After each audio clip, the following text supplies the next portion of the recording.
Bismillahirrohmanirrohim. Assalamualaikum warahmatullahi wabarakatuh. Selamat pagi, salam sejahtera bagi kita semuanya.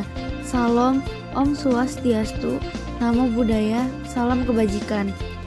Yang terhormat kepada Ibu Suharyati SEMM selaku dosen pengampu mata kuliah e-marketing.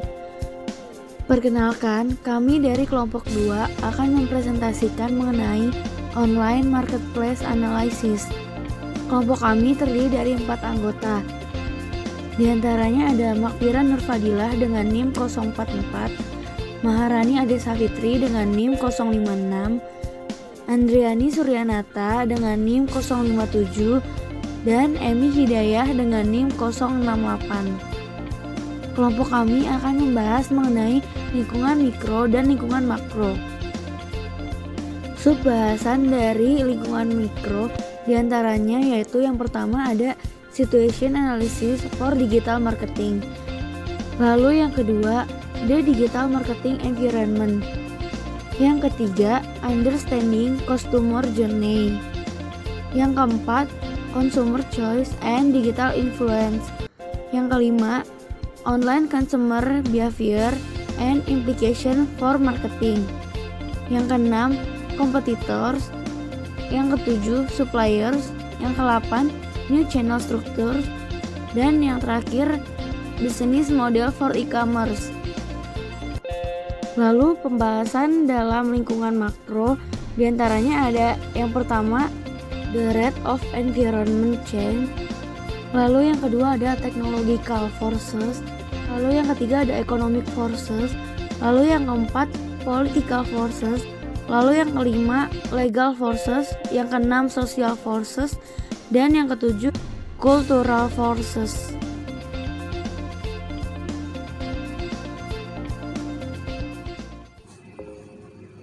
Pembahasan pertama yaitu microenvironment.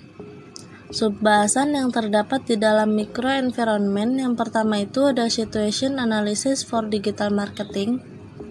Situation Analysis for Digital Marketing atau analisis situasi merupakan kegiatan mengumpulkan dan meninjau informasi tentang lingkungan eksternal organisasi dan sumber daya internal serta proses untuk menyempurnakan strateginya.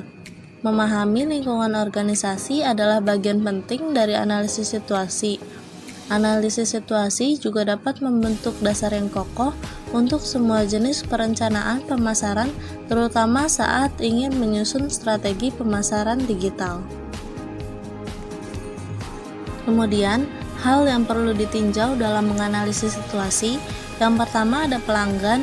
Dalam pelanggan, proposisi dan komunikasi digital harus didasarkan pada pelanggan seperti karakteristik, perilaku, kebutuhan, dan keinginan mereka, sehingga dapat disimpulkan bahwa pemasar harus mulai dengan pelanggan saat ingin menganalisis situasinya. Yang kedua, ada analisis pasar termasuk perantara, pemberi pengaruh, dan calon mitra. Analisis ini merupakan ringkasan pengaruh online utama pada pembelian selama perjalanan pelanggan atau jalur untuk membeli. Analisis ini melibatkan peninjauan peluang dan ancaman dari media dan teknologi digital.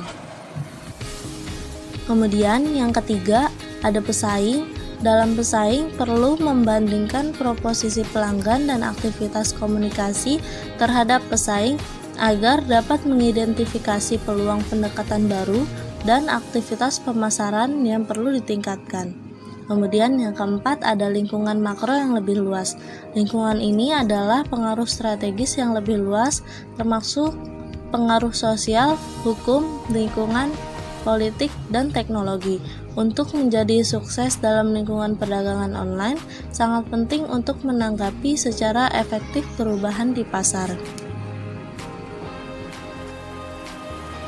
Kemudian, selanjutnya subbahasan kedua yaitu The Digital Marketing Environment. The Digital Marketing Environment atau lingkungan pemasaran digital mengacu pada konteks di mana perusahaan beroperasi, termasuk bagaimana mereka berhubungan dengan pelanggan dan bisnis lain yang berpartisipasi dalam pasar mereka.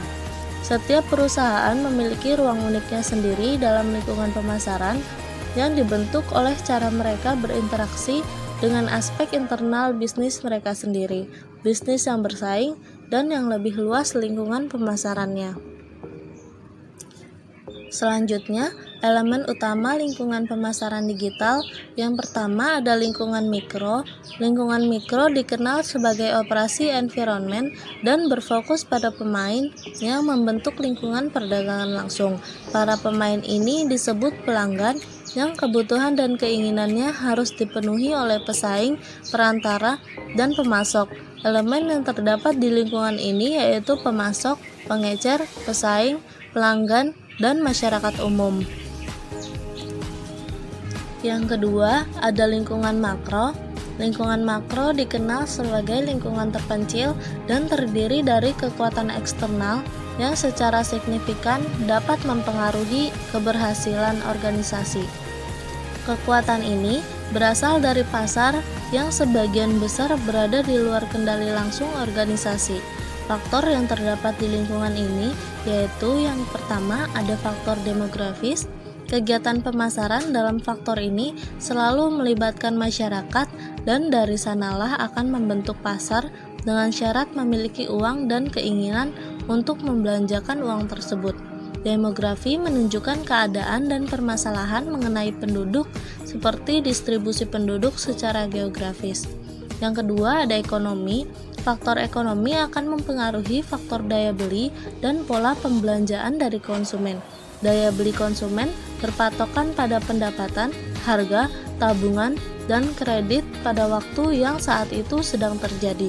Sehingga pihak pemasar harus memahami kecenderungan utama dalam hal pendapatan masyarakat dan harus sadar adanya pola pembelanjaan yang berubah-ubah tersebut.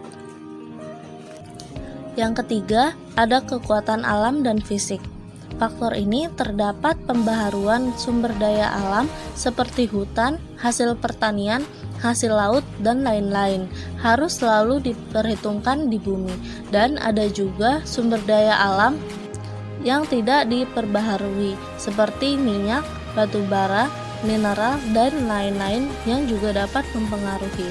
Kemudian yang keempat ada teknologi, yang kelima ada politik dan hukum, dan yang keenam ada sosial dan budaya.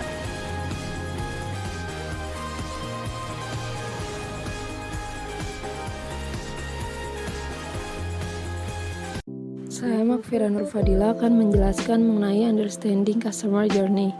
Perjalanan pelanggan adalah istilah yang umum digunakan oleh pemasar digital untuk menggambarkan titik kontak atau berbagai jenis media berbayar dimiliki dan diperoleh yang mempengaruhi konsumen saat mereka mengakses berbagai situs web dan konten saat memilih produk ataupun layanan. Nah, hal ini merupakan tugas pemasar modern untuk melakukan investasi terbaik untuk menampilkan merek mereka dan menyediakan konten yang relevan untuk mendukung pengambilan keputusan. Dalam membantu memahami perjalanan pelanggan yang berbeda, peta perjalanan pelanggan adalah teknik yang digunakan untuk memodelkan perilaku berbagai audiens. Nah, berikut ini adalah contoh peta perjalanan pelanggan. Di sana terlihat bahwa awareness ini adalah fase pertama di mana pelanggan baru mengetahui keberadaan produk atau jasa yang ditawarkan dan belum sampai pada keinginan untuk melakukan transaksi. Perusahaan perlu memperkenalkan produk tersebut dengan berbagai cara seperti menggunakan PR, iklan, search engine, brosur, ataupun yang lainnya. Setelah awareness, kemudian ada consideration, di mana pelanggan tertarik dengan produk tetapi belum cukup siap untuk mengambil risiko dan membeli.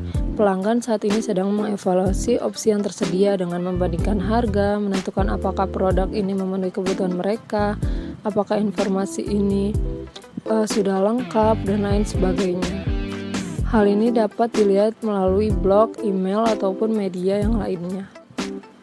Setelah melakukan perbandingan, selanjutnya masuk kepada fase purchase, di mana pelanggan sudah memutuskan dan akan melakukan pembelian setelah melakukan proses yang cukup panjang seperti memilih produk, mencari informasi, membandingkan produk, hingga membaca ulasan para pembeli sebelumnya.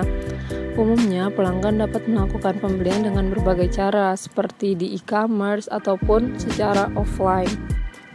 Dan fase terakhir adalah experience product, di mana pelanggan dapat mendapatkan pengalaman atas produk ataupun jasa yang telah dibeli. Untuk memahami perjalanan pelanggan dibahas secara meluas dalam pemasaran pengambilan keputusan konsumen yang dikenal sebagai Zero Moment of Truth atau ZMOT. ZMOT ini menjelaskan kombinasi pengaruh online dan offline pada pembelian yang ditunjukkan secara visual pada gambar berikut ini. Dalam Zero Moment of Truth terdapat 6 fase, di mana fase pertama itu adalah First Moment of Truth. Kondisi pertama pelanggan terhadap daftar pilihan terakhir yang ditetapkan berdasarkan fase evaluasi produk yang ditampilkan kembali baik secara online ataupun secara offline. Fase kedua itu adalah Purchase Decision, di mana pembelian dan pengalaman bagi perasaan konsumen tentang merek, serta pengecer sebelum konsumsi terjadi. Fase ketiga adalah Second Moment of Truth, kondisi kedua di mana konsumen ini membuka kemasan dan menggunakannya, serta konsumen ini memiliki informasi baru untuk pembelian merek di masa mendatang, kemudahan dan cara untuk berbagi pengalaman, menciptakan jejak merek untuk diikuti oleh konsumen di masa depan. Fase keempat ada Trigger, kondisi perjalanan konsumen yang bersifat emosional, dipicu oleh kebutuhan atau keinginan, dipengaruhi oleh pesan merek langsung ataupun tidak langsung, teman, dan lain sebagainya. Ini tidak harus ada hubungannya dengan pemilik merek ataupun iklan mereka. Fase kelima adalah Initial Consideration Set, kondisi pertimbangan awal di mana konsumen ini membawa preferensi dan ide-ide yang terbentuk sebelumnya yang memungkinkan pembentukan yang cepat dari serangkaian pertimbangan awal untuk penelitian dan eksplorasi di toko, di rumah secara online, ataupun melalui seluler. Dan fase terakhir adalah Zero Moment of Truth, riset berbasis produk atau merek di mana merek ditambahkan atau dikurangi dengan pertimbangan awal berdasarkan harga, kinerja, ulasan online, penjelajahan dalam toko, dan media. Untuk membantu memahami pengaruh pada perjalanan pelanggan online secara lebih rinci, ada gunanya untuk membuat peta pasar online seperti gambar berikut ini. Nah, dalam peta ini, elemen utama peta pasar online adalah yang pertama segmen pelanggan. Analisis pasar membantu mengidentifikasi dan meringkas segmen target yang berbeda untuk bisnis online untuk memahami konsumsi media online mereka, perilaku dan jenis konten, serta pengalaman yang mereka inginkan secara online. Dalam kampanye digital atau proyek desain situs web, personal digunakan untuk memahami preferensi, karakteristik, dan perilaku online dari berbagai kelompok. Elemen kedua adalah cari perantara. Ini berupa mesin pencari utama. Perusahaan perlu mengetahui situs mana yang efektif dalam memanfaatkan lintas pencarian dan bekerja sama dengan menggunakan teknik pemasaran mesin pencari dan pemasaran afiliasi. Merek terkenal dan terpercaya yang telah mengembangkan loyalitas pelanggan berada dalam posisi yang baik untuk sukses secara online. Dengan mengevaluasi jenis dan volume yang digunakan untuk mencari produk di pasar tertentu, memungkinkan untuk menghitung peluang potensial, total, dan pangsa pencarian untuk perusahaan saat ini. Elemen ketiga adalah perantara, pemberi pengaruh, dan media atau situs penerbit. Situs media dan perantara lainnya seperti influencer, jejaring sosial, agregator, dan afiliasi seringkali berhasil menarik pengunjung melalui pencarian pelanggan atau langsung ke situs web mereka jika mereka adalah merek arus utama. Perusahaan perlu menilai media online dan mitra distribusi potensial dalam kategori yang ditunjukkan pada gambar berikut ini. Yang pertama ada portal atau situs web media berita arus utama, yang kedua ada situs media khusus atau vertikal, kemudian ada jejaring sosial, situs perbandingan harga, afiliasi super, dan afiliasi atau blogger khusus. Elemen terakhir adalah situs dan platform tujuan. Ini adalah situs yang pemasar mencoba untuk menarik pengunjung, termasuk situs transaksional, layanan keuangan, perjalanan, produsen, dan perusahaan lain, atau situs non-transaksional seperti situs merek atau membangun hubungan. Nah, gambar berikut ini mengacu pada OVP atau proposisi nilai online yang merupakan ringkasan fitur unik yang digunakan oleh merek dalam layanan dan kehadiran online mereka. OVP ini adalah aspek utama yang perlu dipertimbangkan dalam perencanaan pemasar untuk mengevaluasi OVP mereka terhadap pesaing dan memikirkan tentang bagaimana mereka dapat menyempurnakannya untuk mengembangkan pengalaman online yang unik. Selanjutnya masuk ke customer analysis. Dari perspektif lingkungan mikro, pelanggan adalah aktor penting dalam lingkungan perdagangan langsung perusahaan, dan analisis perilaku mereka sangat penting untuk memahami situasi perdagangan pada perencanaan digital. Analisis perilaku konsumen dapat dilihat dari dua perspektif. Yang pertama ini analisis permintaan. Ini melibatkan pemahaman potensi dan volume aktual pengunjung ke kehadiran online dan sejauh mana prospek berubah menjadi hasil taktis dan strategis, misalnya pembuatan dan penjualan prospek. Nah, yang kedua itu adalah perilaku konsumen digital. Di sini, pemasar ingin memahami kebutuhan, karakteristik, dan pengalaman digital atau perilaku konsumen sasaran. Berdasarkan analisis ini, segmen pelanggan dapat dibuat yang akan digunakan untuk mengembangkan pendekatan penargetan sebagai bagian dari strategi dan perencanaan. Analisis permintaan tadi selanjutnya kita akan bahas dalam berikut ini, yaitu analisis permintaan dan implikasinya pada perencanaan pemasaran. Manajer harus memahami tren penggunaan internet saat ini dan bagaimana mereka berhubungan dengan layanan dan produk yang ingin diberikan secara online. Selain itu, pemasar perlu mewaspadai faktor yang mempengaruhi cara pelanggan aktif menggunakan layanan digital yang ditawarkan. Manfaat dari bentuk analisis ini adalah perusahaan dapat mengidentifikasi peluang untuk mempengaruhi dan mengirimkan penjualan secara online berdasarkan penggunaan aktual media digital oleh individu di pasar sasaran perusahaan. Analisis permintaan ini dapat mengurangi dugaan dan meningkatkan efektivitas kampanye komunikasi pemasaran digital. Dengan menilai permintaan akan layanan digital, dengan melihat faktor-faktor umum, dapat memungkinkan pemasar untuk menetapkan tujuan strategis yang lebih realistis untuk setiap segmen sasaran. Tetapi, untuk melakukan ini, pemasar digital perlu menilai volume dan pelanggan yang memiliki akses ke saluran digital, menggunakan layanan online tertentu, dipengaruhi oleh penggunaan saluran digital, tetapi pembelian menggunakan saluran lain, dan membeli serta menggunakan layanan lain untuk menggunakan saluran digital. Dapat disimpulkan bahwa seorang pemasar digital harus dapat mengembangkan pemahaman yang baik tentang karakteristik, kebutuhan, dan keinginan individu di pasar sasaran dan kecenderungan mereka untuk terlibat dalam saluran digital.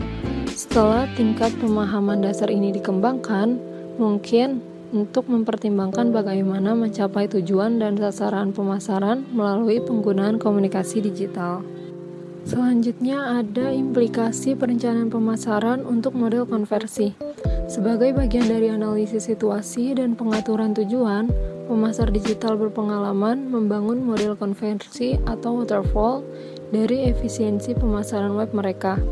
Dengan menggunakan pendekatan ini, total potensi permintaan online untuk suatu layanan di pasar tertentu dapat diperkirakan, dan kemudian keberhasilan perusahaan dalam mencapai pangsa pasar dapat ditentukan.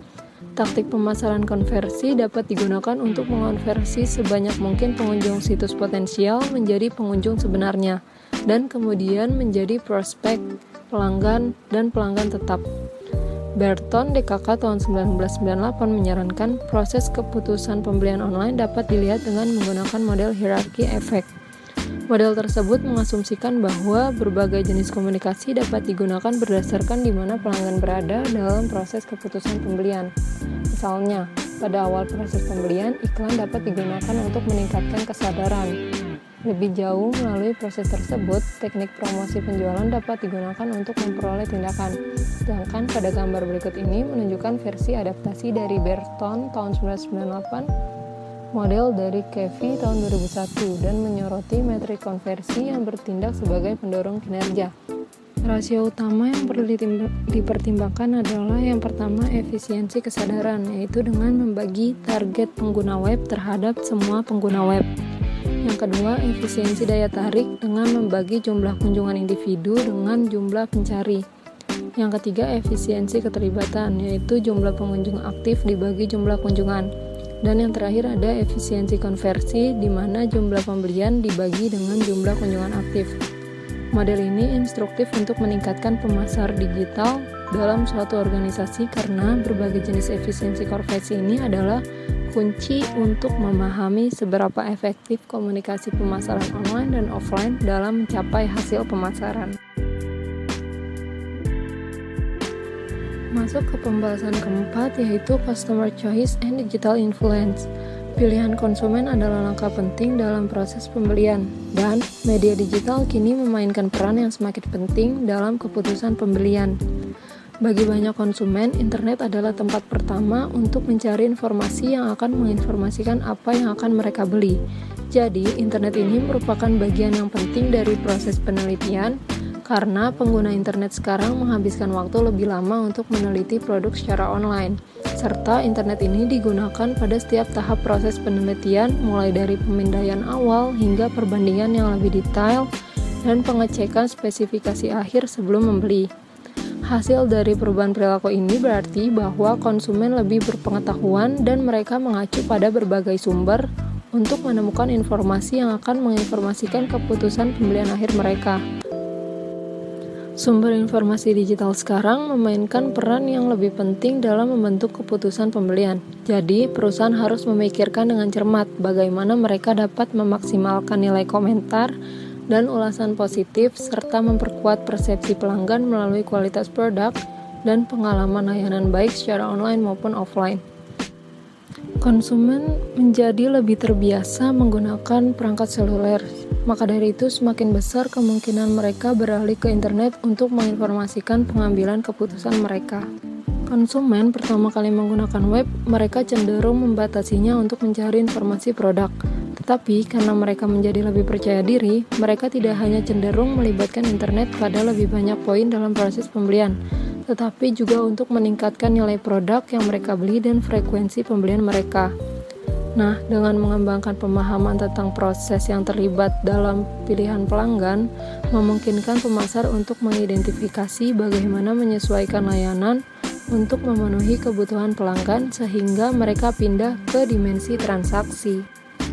Proporsi pengguna internet yang akan membeli berbagai jenis produk secara online sangat bervariasi berdasarkan karakteristik dan profil demografi konsumen, kategori produk, dan pengalaman belanja sebelumnya.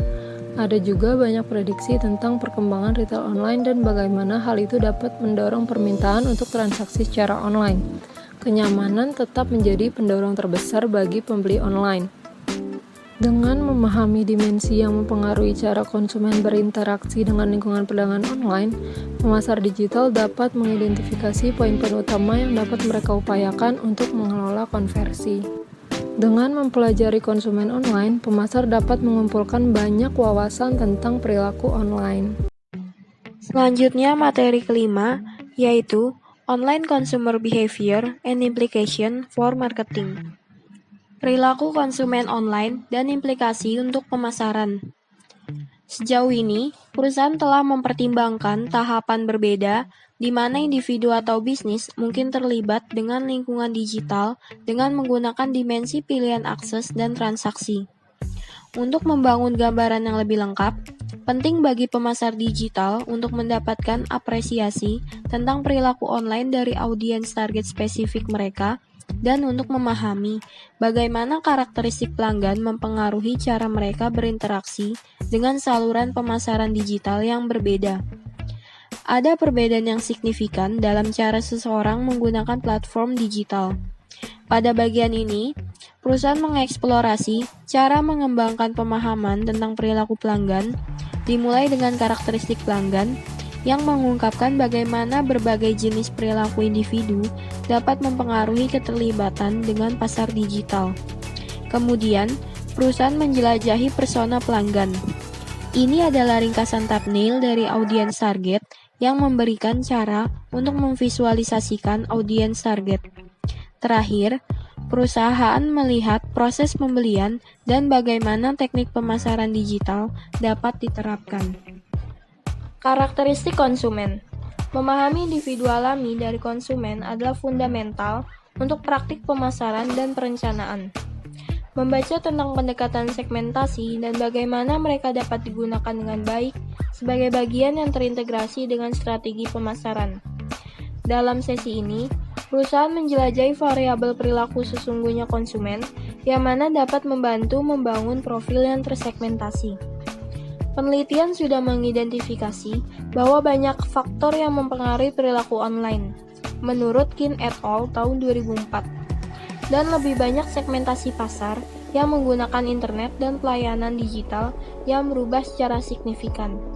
Jadi, sangat penting untuk pasar digital lebih sadar akan pentingnya variabel perilaku dan untuk memahami bagaimana model perilaku online konsumen. Beberapa perusahaan secara spesifik menargetkan tipe konsumen dan mengembangkan layanan untuk memenuhi kebutuhan mereka. Penelitian menyatakan bahwa terdapat 2 kunci yang dapat membuktikan untuk mengidentifikasi variabel konsumen. Yang pertama, variabel demografi. Kunci dari elemen consumer demografi telah dikemukakan dan dapat mempengaruhi perilaku online, seperti pendapatan, edukasi, usia, jenis kelamin, gaya hidup, kultur, dan juga tampilan sosial yang bisa mempengaruhi perilaku online. Yang kedua, psikografik dan variabel perilaku. Segala aspek merupakan persepsi konsumen, kepercayaan, dan sikap dapat mempengaruhi perilaku online, dan konsumen tertentu yang memiliki intensi untuk berbelanja dapat didefinisikan sebagai variabel perilaku psikografik. Selanjutnya, Framework for Understanding Online Customer Experience.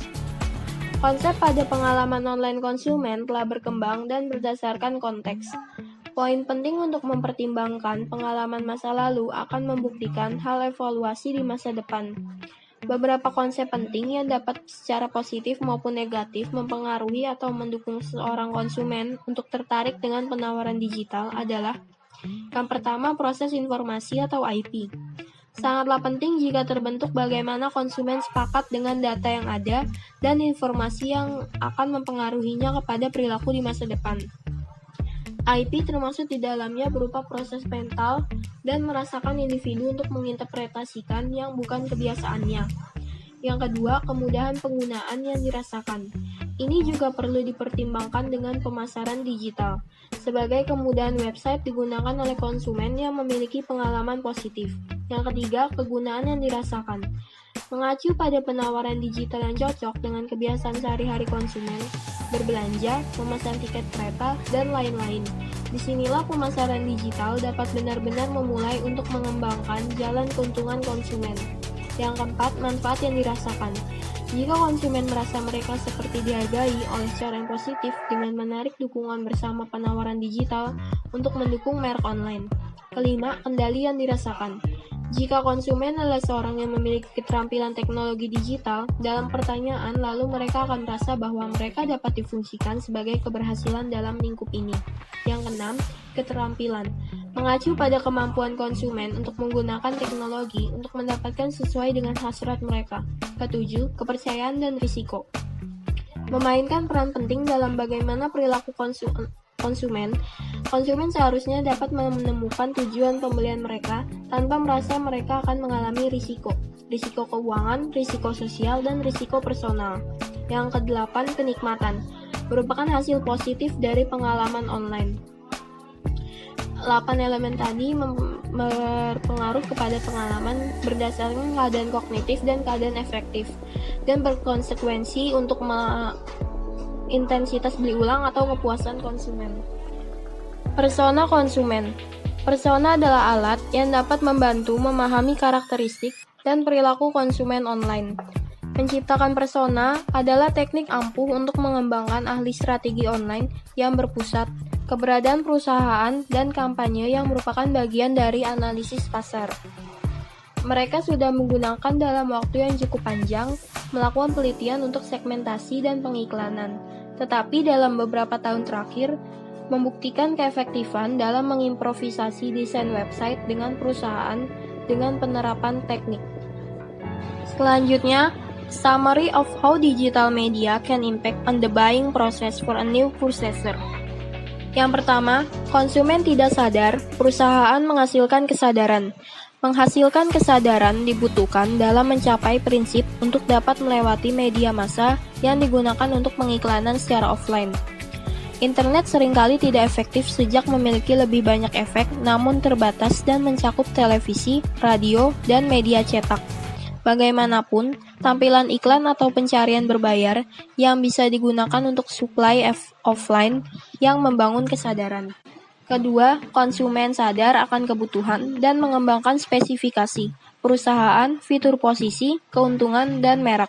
Ketika konsumen sadar akan kebutuhan dan mempertimbangkan apa itu fitur dan keuntungan, bahwa itu merupakan elemen yang dibutuhkan untuk pelayanan online, lalu mereka akan memulai mengidentifikasi fitur yang ada melalui jenis tertentu menggunakan mesin pencarian seperti Google dan Yahoo. Ketiga, konsumen pencari supply. Perusahaan menghasilkan prospek, melibatkan dan tangkap minat. Ketika konsumen aktif mencari barang, web membuktikan dapat membantu mereka melakukannya. Ini juga membuktikan peluang yang bagus untuk perusahaan untuk menggambarkan keuntungan dari website dan capaian kualifikasi. Keempat, konsumen evaluasi dan memilih, penyuplai membantu keputusan pembelian.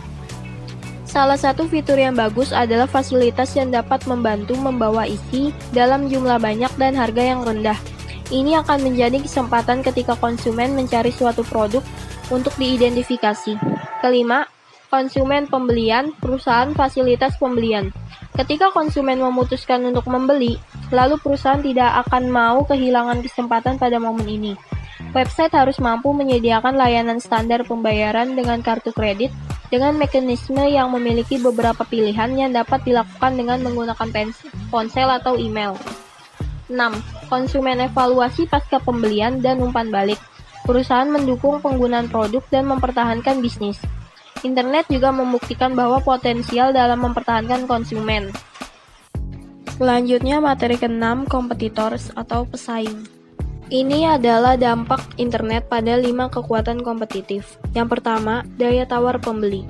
Kekuatan pembeli online meningkat karena mereka memiliki pilihan yang lebih luas dan harga cenderung diturunkan melalui peningkatan pengetahuan pelanggan dan transparansi harga. Untuk organisasi B2B, membentuk hubungan elektronik dengan pelanggan dapat memperdalam hubungan dan dapat meningkatkan biaya peralihan yang mengarah ke soft login. Yang kedua ada daya tawar pemasok. Ketika sebuah organisasi membeli, daya tawar pemasoknya berkurang karena ada pilihan yang lebih luas dan peningkatan komoditasi karena e-procurement dan e-marketplace. Argumen terbalik mengenai daya tawar pembeli. Ancaman produk dan layanan substitusi. Substitusi merupakan ancaman yang signifikan karena produk digital baru atau produk tambahan dapat segera diperkenalkan. Untuk B2B, pengenalan produk pengganti dan layanan harus dipantau secara hati-hati. Untuk menghindari erosi pangsa pasar, internet teknologi memungkinkan pengenalan produk dan layanan lebih cepat. Yang keempat, hambatan untuk masuk. Hambatan masuk dikurangi memungkinkan pesaing baru, terutama untuk pengecer atau organisasi layanan yang secara tradisional membutuhkan kehadiran jalan tinggi atau tenaga penjualan seluler. Untuk B2B, pendatang baru harus dipantau secara cermat untuk menghindari erosi pangsa pasar. Layanan internet lebih mudah ditiru daripada layanan tradisional, sehingga memudahkan pengikut cepat. Yang kelima, persaingan antara pesaing yang ada. Internet mendorong komoditasi yang membuatkan semakin sulit untuk membedakan produk. Untuk B2B, persaingan menjadi lebih intens seiring siklus hidup produk penurunan dan waktu tunggu untuk mengembangkan produk baru menurun. Internet memfasilitasi perpindahan ke pasar global dan meningkatkan jumlah pesaing. Analisis pesaing dan pembandingan penggunaan pemasaran digital pesaing untuk akuisisi dan retensi pelanggan sangat penting karena sifat dinamis dari media internet. Seperti yang ditunjukkan Porter tahun 2001, dinamisme ini memungkinkan layanan baru diluncurkan dan elemen bauran pemasaran, seperti harga dan promosi, lebih sering diubah daripada yang biasanya terjadi. Penyalinan konsep dan pendekatan dalam sektor sudah marak, tetapi terkadang dapat dikontrol melalui paten. Misalnya Amazon.com telah mematenkan pendekatan satu klik untuk pembelian. Jadi, istilah dan pendekatan ini tidak terlihat di situs lain. Implikasi dari dinamisme ini adalah bahwa benchmarking kompetitor bukanlah aktivitas satu kali dalam mengembangkan strategi, tetapi perlu dilakukan secara terus-menerus.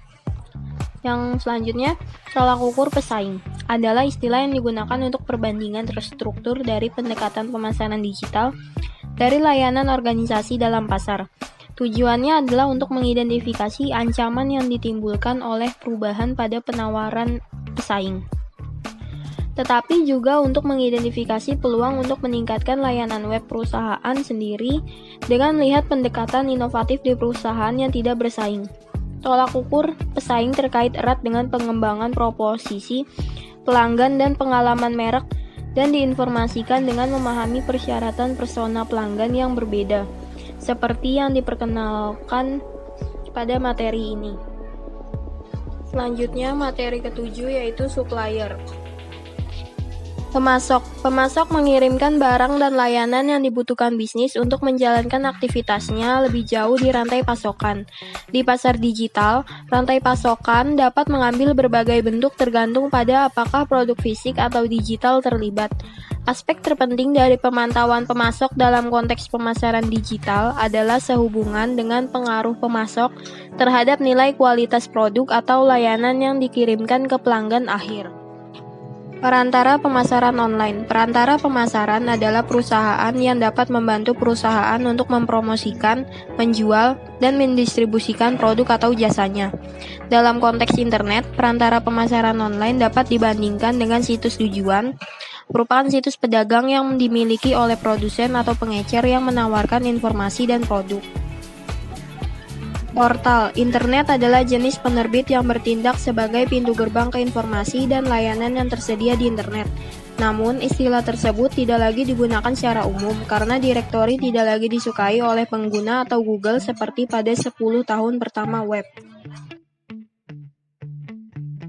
Pembahasan selanjutnya, New Channel Structures. Struktur saluran menggambarkan bagaimana cara produsen atau organisasi memberikan produk dan layanan kepada pelanggannya. Saluran distribusi terdiri dari satu atau lebih banyak perantara seperti grosir dan pengecer. Sebagai contoh, misalnya perusahaan musik, kemungkinan besar dia tidak akan mendistribusikan CD-nya langsung ke pengecer, tetapi biasanya akan menggunakan pedagang grosir yang memiliki gudang judul yang sudah besar, lalu kemudian didistribusikan ke masing-masing cabang sesuai permintaan. Sebuah perusahaan yang menjual produk bisnis yang memiliki saluran distribusi yang lebih panjang akan lebih membutuhkan banyak perantara. Hubungan antara perusahaan dan mitra salurannya bisa sangat dramatis karena adanya peluang yang diberikan oleh internet. Hal ini terjadi karena internet menawarkan cara melewati berbagai mitra saluran. Proses ini dikenal sebagai proses disintermediasi atau dalam bahasa yang lebih sederhana disebut memotong perantara. Dapat kita lihat pada gambar 2.21 di slide ini yang menunjukkan proses disintermediasi. Pada poin A menunjukkan situasi sebenarnya dari struktur saluran distribusi. Mulai dari produser atau produsen, lalu kemudian ke wholesaler, lalu ke retailer, dan sampai kepada konsumer. Lalu pada poin B dapat kita lihat yaitu sudah terjadi proses disintermediasi dengan memotong wholesaler. Sehingga proses tersebut menjadi dari produsen langsung ke retailer dan sampai kepada konsumen. Selanjutnya pada poin C terjadi disintermediasi dengan memotong wholesaler dan retailer, sehingga proses tersebut langsung dari produsen ke konsumen. Oleh karena itu, proses disintermediasi dapat memberikan manfaat bagi produsen, yaitu dapat menghilangkan biaya infrastruktur penjualan melalui perpotongan saluran. Dan beberapa penghematan biaya ini dapat diteruskan kepada pelanggan dalam bentuk pengurangan biaya.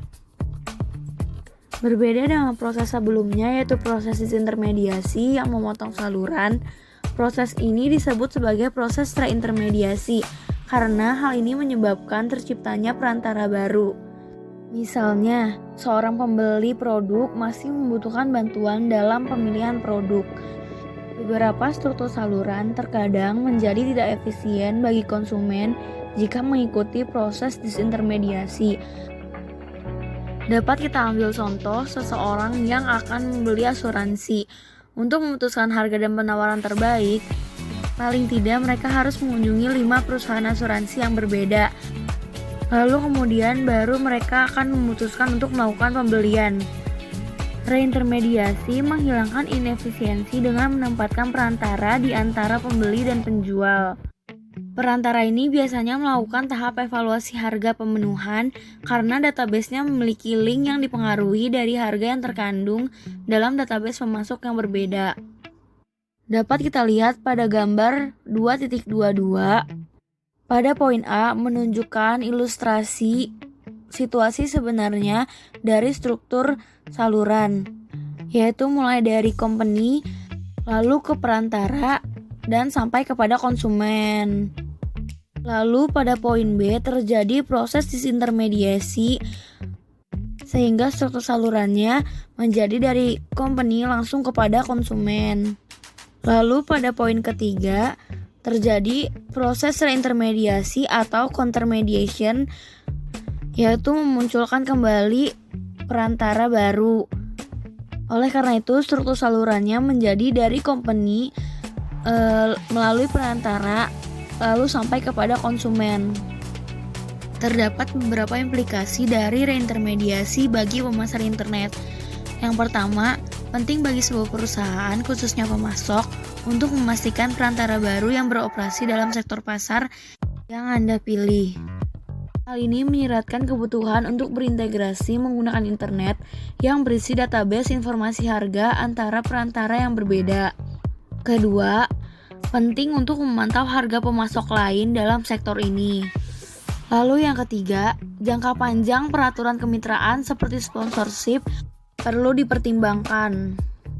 Mungkin saja bagi suatu bisnis tersebut untuk membuat perantara mereka sendiri agar dapat bersaing dengan perantara yang sudah ada atau untuk mendahului perantara serupa.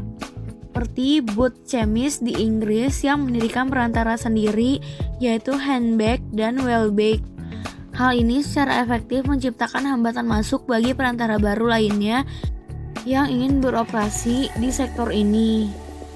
Berikut ini pada gambar 2.23 yang menunjukkan contoh peta rantai saluran bagi konsumen yang memilih agen perumahan untuk menjual properti mereka.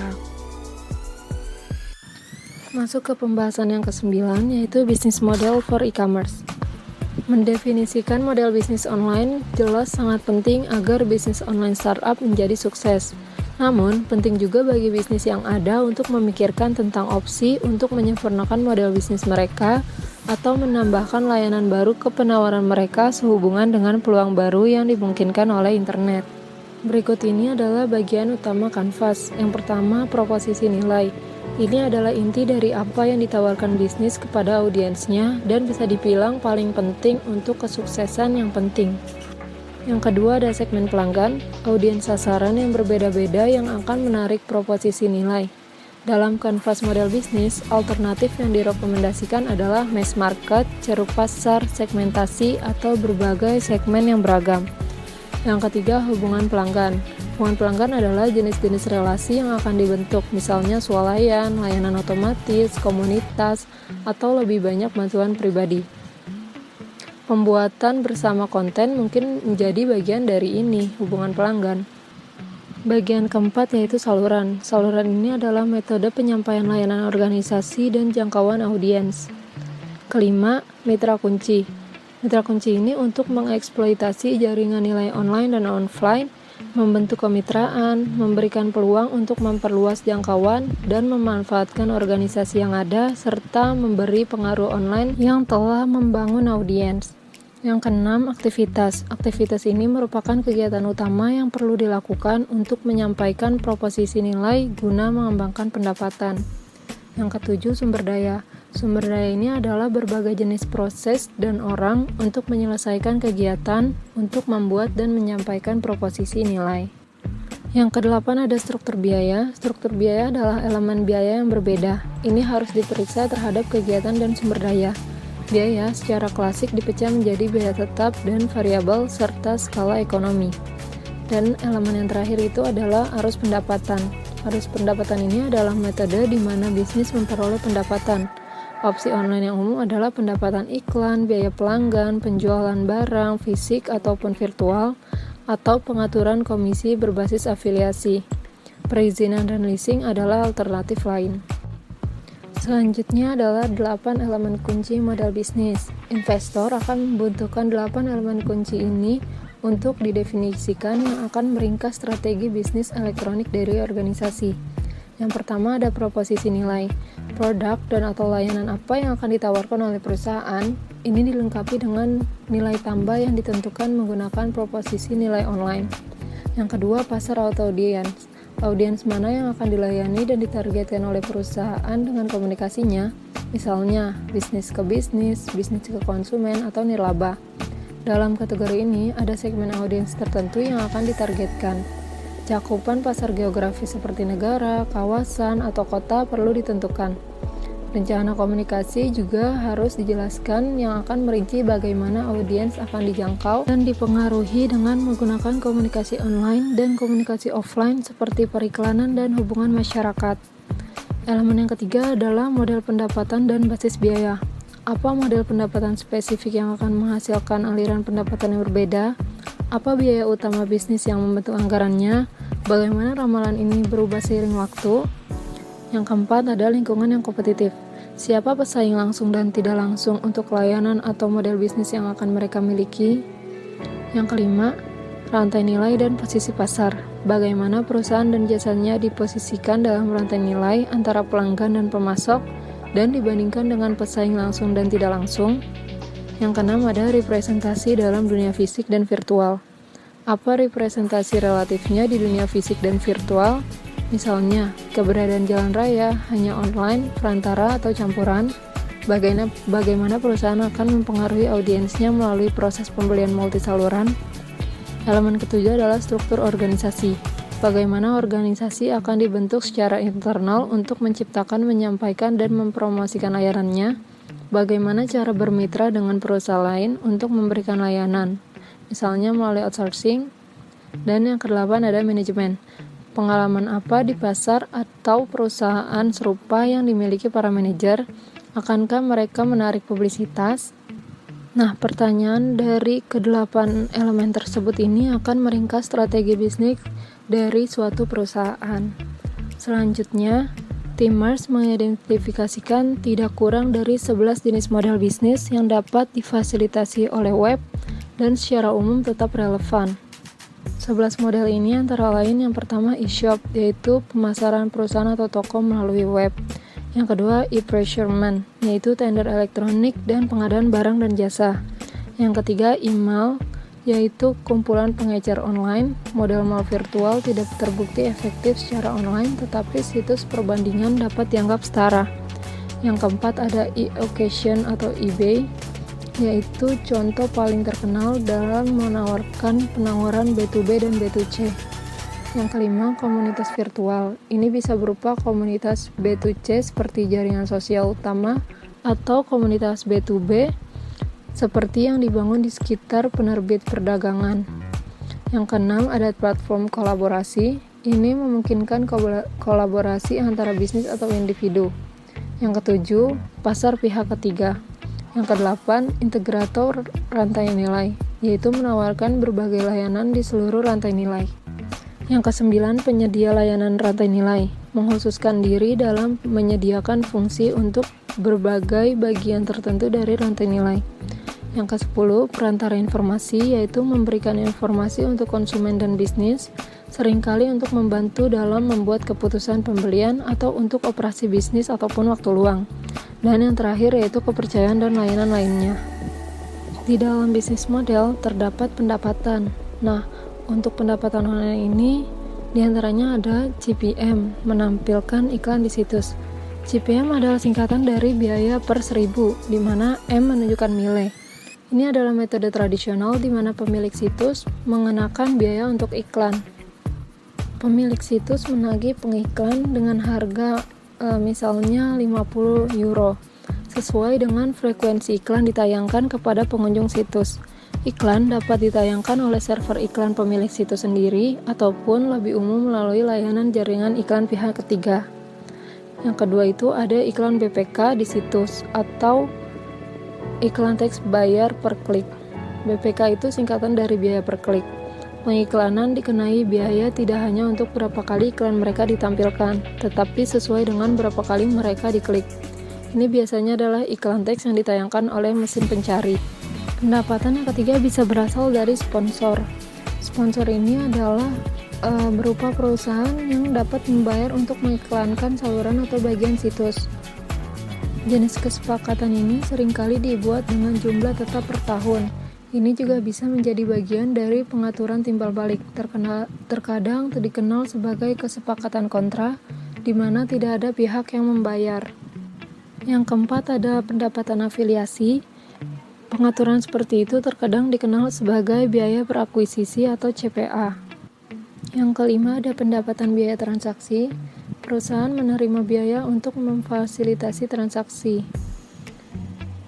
Yang keenam ada akses berlangganan ke konten atau layanan.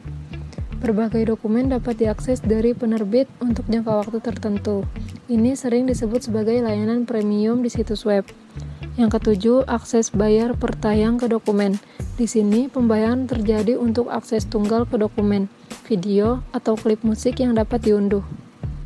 Dan yang terakhir adalah akses data pelanggan untuk pemasaran email. Data yang dimiliki pemilik situs tentang pelanggannya juga berpotensi berharga karena dapat mengirimkan berbagai bentuk email kepada pelanggannya jika mereka telah memberikan izin untuk menerima email dari pihak ketiga. Pemilik situs dapat mengenakan biaya untuk iklan yang ditempatkan di buletinnya atau dapat mengirimkan pesan terpisah atas nama pengiklan. Pendekatan terkait adalah melakukan riset pasar dengan pelanggan situs. Pemilik situs dapat mengembangkan model pendapatan potensial tergantung pada campuran teknik yang menghasilkan pendapatan. Nah, kemampuan memaksimalkan pendapatan ini didasarkan pada faktor-faktor diantaranya jumlah dan ukuran unit iklan, kapasitas untuk menjual iklan, tingkat biaya, volume lalu lintas, serta keterlibatan pengunjung. Kemudian selanjutnya akan membahas tentang makro environment. Subbahasan yang terdapat di dalam makro environment yang pertama itu ada the rate of environment change. Di pembahasan ini dijelaskan bahwa pemasar digital perlu waspada terhadap kekuatan penting dalam konteks lingkungan perdagangan mereka, agar mereka dapat memastikan daya saing bisnis. Mereka juga harus mengembangkan kapasitas untuk menanggapi perubahan lingkungan, peluang, serta ancaman yang muncul dengan mengembangkan ketangkasan strategis atau strategic agility. Ketangkasan strategis atau strategic agility merupakan sebuah konsep yang sangat terkait dengan teori manajemen pengetahuan atau knowledge management theory dan berdasarkan pada pengembangan proses yang baik untuk meninjau peluang dan ancaman pasar. Kemudian, yang kedua ada technological force. Technological force atau perubahan teknologi dapat mempengaruhi peluang pemasaran seperti menciptakan peluang pengembangan produk baru dengan memperkenalkan cara-cara baru untuk mengakses pasar sasaran melalui integrasi saluran dan membuat bentuk baru platform akses dan aplikasi. Kemudian yang ketiga ada economic force. Kekuatan ini dapat menyebabkan variasi dalam kondisi ekonomi seperti mempengaruhi peluang perdagangan, mempengaruhi pengeluaran konsumen dan kinerja bisnis. Economic force juga memiliki implikasi yang signifikan untuk perencanaan pemasaran digital. Kemudian yang keempat ada political force. Kekuatan ini mencakup pemerintah nasional dan organisasi transnasional yang memiliki peran penting dalam menentukan adopsi dan kontrol internet di masa depan dengan aturan yang mengaturnya. Lingkungan politik dibentuk oleh interaksi lembaga pemerintah dan publik. Interaksi tersebut dapat membantu menciptakan lingkungan perdagangan dengan peraturan yang sudah ditetapkan. Lingkungan politik memiliki banyak faktor yang dapat mempengaruhi lingkungan perdagangan seperti perpajakan, investasi, dan pengelolaan bisnis dan urusan publik. Kekuatan politik sangat terkait erat dengan kekuatan ekonomi sehingga penting bagi pemasar digital untuk menyadari bahwa tindakan politik dilakukan melalui lembaga pemerintah. Kemudian yang kelima ada legal force. Kekuatan ini menentukan metode di mana produk dapat dipromosikan dan dijual secara online. Kekuatan ini terdapat hukum dan pedoman etika yang berupaya melindungi hak individu atas privasi dan bisnis untuk perdagangan bebas. Hukum yang terbuka untuk interpretasi dan memiliki banyak pertimbangan hukum dan etika yang mengatur lingkungan perdagangan online.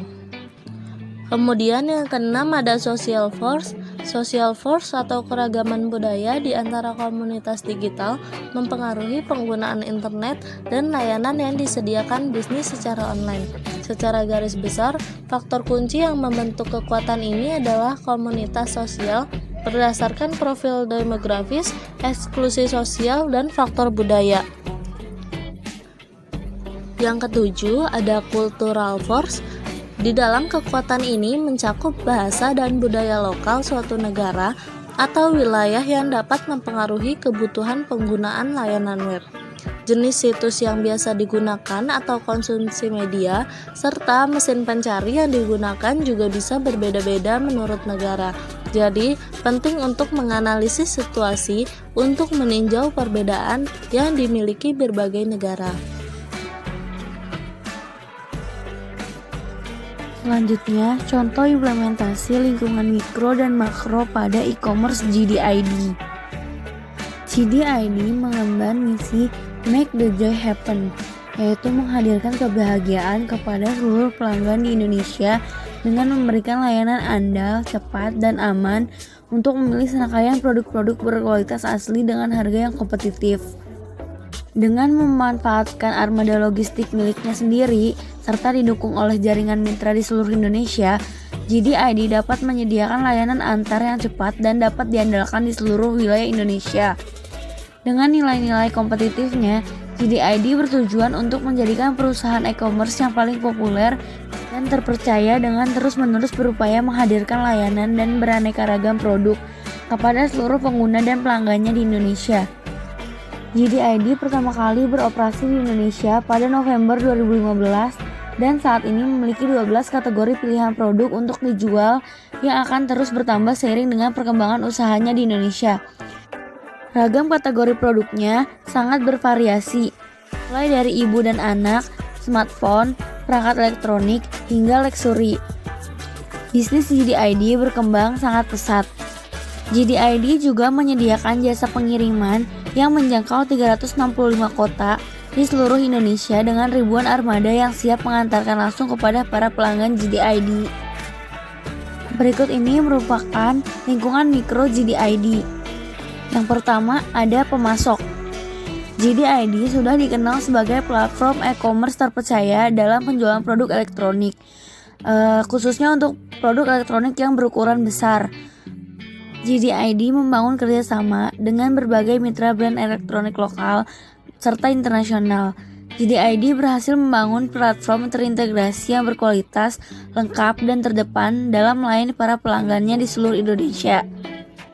GDID meluncurkan program terbarunya bernama GDID Partner Store. GDID Partner Store adalah sebutan bagi para toko elektronik mitra GDID yang terintegrasi dalam aspek pemasaran, pengiriman, pemasangan, dan perawatan atau perbaikan produk elektronik. Melalui program ini, GDID bermaksud untuk mendorong pertumbuhan penjualan pemasok produk elektronik, khususnya para pemilik usaha toko elektronik skala kecil menengah, juga memberikan kemudahan bagi para pelanggannya. Selanjutnya yang kedua ada distributor. Distributor merupakan aspek penting dalam melancarkan jalannya suatu kegiatan perdagangan pada GDID. Distributor GDID diantaranya ada PT Skyward Indonesia. Skyward Indonesia menggandeng marketplace GDID untuk mendistribusikan secara eksklusif Smart TV Coca untuk pasar Indonesia. Distributor GDID yang lain yaitu Redbus. Redbus mengumumkan kolaborasi bisnis untuk melengkapi layanan GD Travel. Konsumen juga dapat memesan tiket hotel dari berbagai properti. iRooms termasuk salah satu pemain OTA yang ikut listing dalam GD Travel. Pembelian tiket bus dan shuttle dari Redbus kini bisa dilakukan melalui aplikasi GDID. Untuk proses pengiriman, saat ini GDID bekerja sama dengan jasa pengiriman G-Express Sedangkan untuk pengiriman paket menggunakan jasa pihak ketiga, yaitu JDID melakukan kerjasama dengan JNE, JNT, Pos, dan lain sebagainya. Selanjutnya yang ketiga ada pelanggan.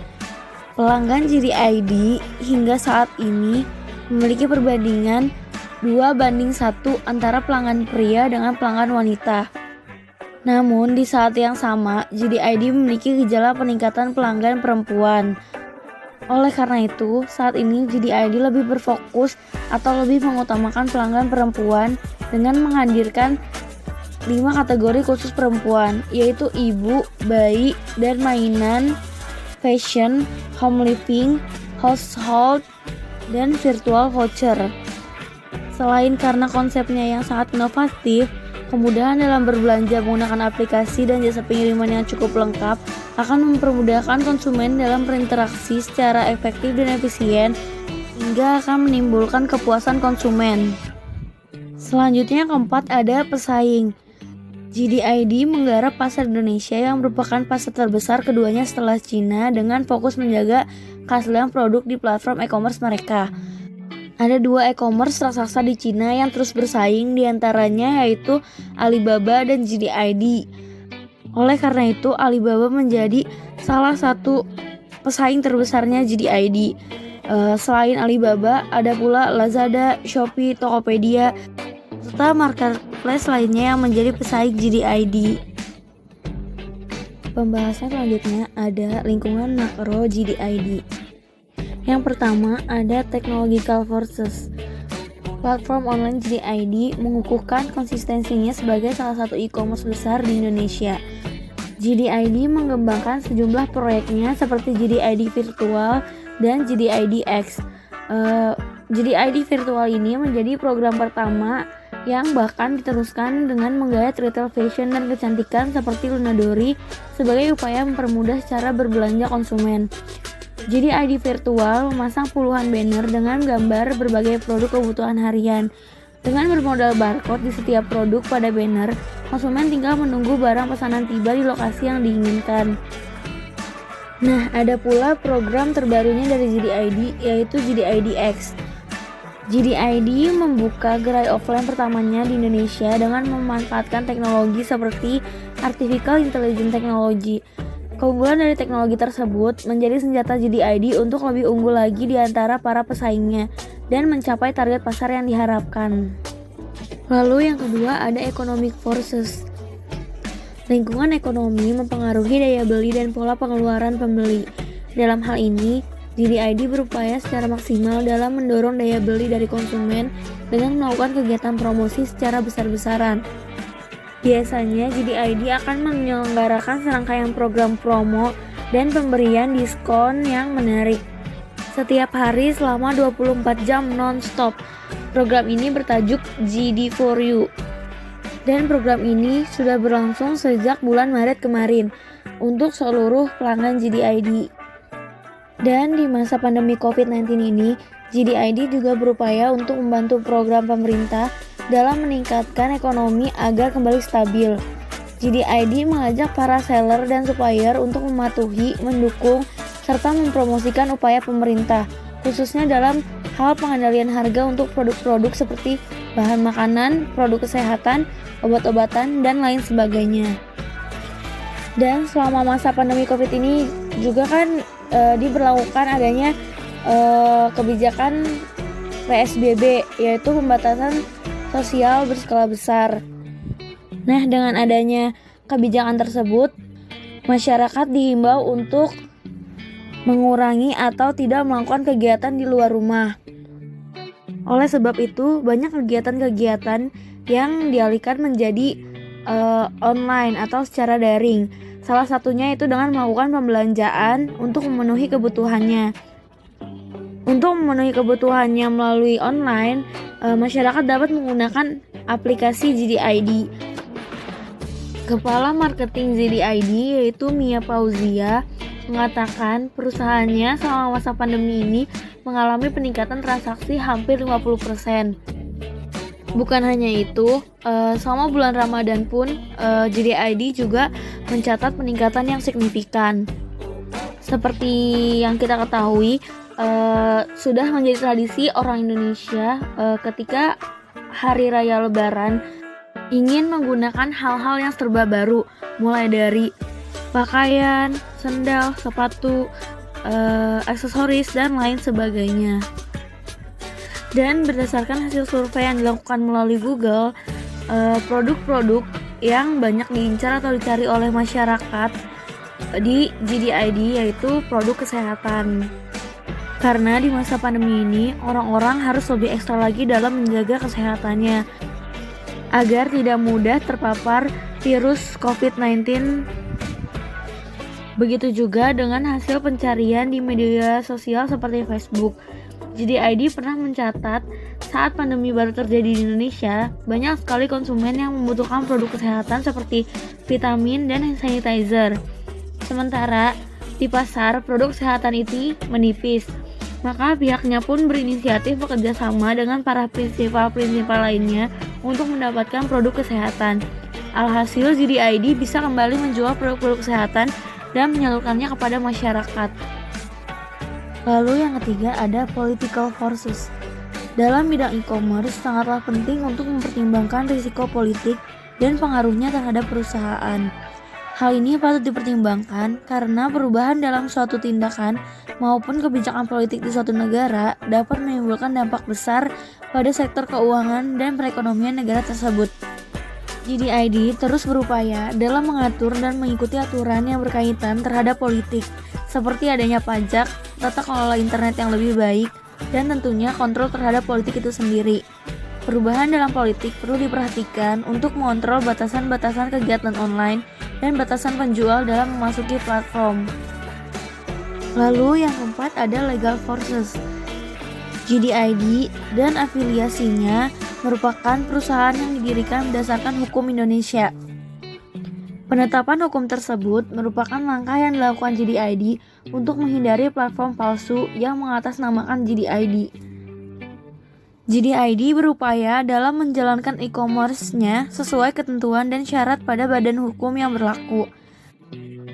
Semua konten dalam layanan GDID seperti teks, grafik, logo, icon, gambar, klip audio, unduhan digital, kumpulan data, dan perangkat lunak merupakan milik GDID dan penyedia konten yang bekerja sama dengan GDID. Semua konten tersebut dilindungi oleh Undang-Undang Hak Cipta yang berlaku. Lalu yang terakhir ada Culture and Social Forces. Komponen sosial budaya dari lingkungan makro dibentuk dengan menggunakan nilai-nilai, gaya hidup, budaya, kepercayaan, dan prasangka dari target audiens bisnis. GDID selalu melakukan survei untuk menganalisis tren apa saja yang sedang terjadi, sehingga mereka mampu menyediakan produk yang menjadi minat pelanggan saat ini. Faktor sosial budaya dapat mempengaruhi performa dari GDID baik secara negatif maupun secara positif. Dengan adanya e-commerce seperti GDID dapat membuat masyarakat lebih memilih di rumah dan berbelanja secara online karena adanya sistem pengiriman langsung sampai ke rumah. Sehingga hal ini dikhawatirkan akan menimbulkan semakin berkurangnya interaksi sosial secara langsung dan timbul juga perilaku individualisme. Namun jika dilihat di masa sekarang ini, yaitu pada masa pandemik, pembelanjaan secara online dapat memberikan pengaruh yang positif karena mendukung pemerintah dalam memutus rantai penyebaran virus COVID-19.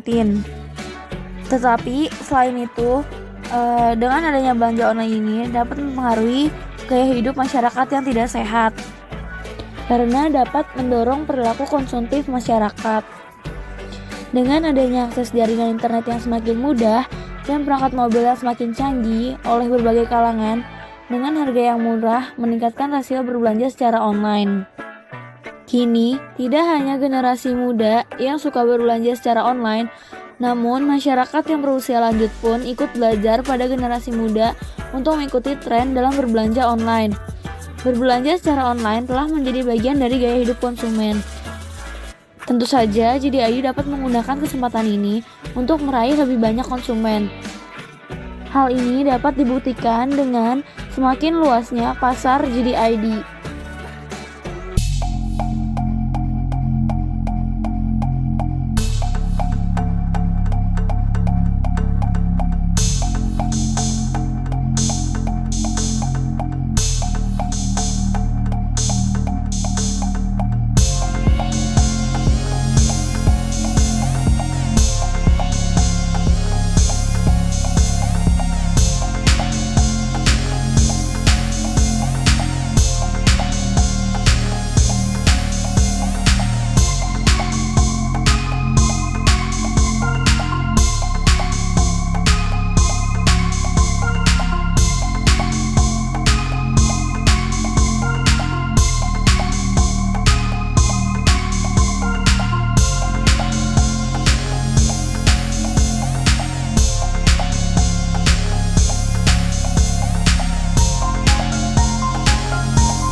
Sekian paparan dari kelompok kami mengenai online marketplace analysis.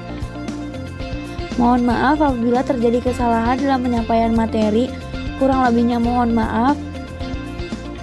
Sekian dan terima kasih. Have a nice day.